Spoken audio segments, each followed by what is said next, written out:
Biz işlep жүргөндө желек жок эле. Желек Жайыл Батыр атабыздын желеги көк түстөп илгери айтып, ай жазатсаңар болот. Сен жазат, мен жазат, жок, Динара жазатат деп талашка түшүп жаза албай келген. Анан ошондуктан мына канча жыл болду Руслан ушул жерге келгенден бери, башчы болгондон бери Кудайга шүгүр Жайыл коому оңолуп калды.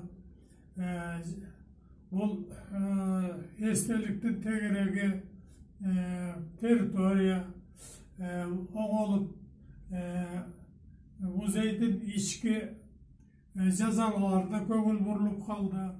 Андай болуп жакшынакай желек жазап коюптур. Бу да жакшы жашана болуп калды. Вообще мен Руслан жөнүндө мурун көп таанышып эслеп, кийин угушума караганда бул бир топ эле ишкер жигит экен.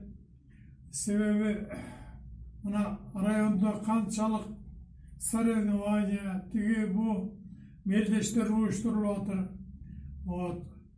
Мен бу спортту сүйгөнлүктөн көп катышам ошондой жумуштарга.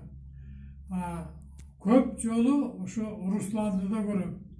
Колунан келишинче ошо жерге барып премиясын берип, поздравить этип өшкөлүп кетет. Эгер өзү бара албай калса, мына бухгалтери жиберет, Бекбүрү. Бекбү дагы колунан келишинче баягы өздөрү даярдаган грамота жана башка белектерди алып алып тапшырышат.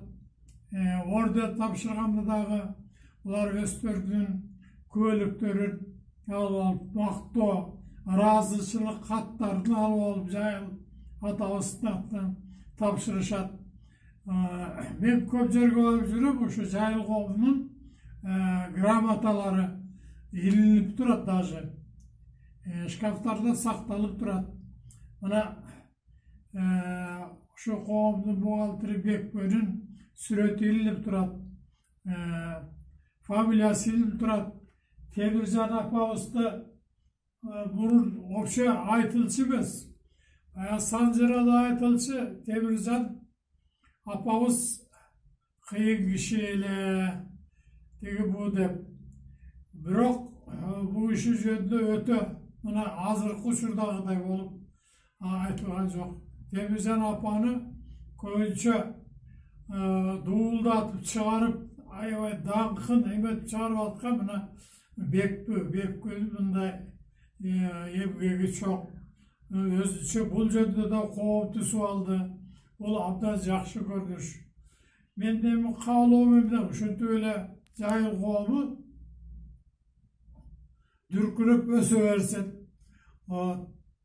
Анан бу Жайыл коомунун өсүшүнө Солтоо коому дагы чоң жардам берип атат. Илгери Солтоо коому Жайыл коому жөнүндө ойлочу эмес. Мына эркин бул жерге Солтоо коомуна төрага болуп келгенден бери Руслан экөө бирликте иштешип, экөө ага ини болуп, акылдашып ушундай иштерди жүргүзүп атат.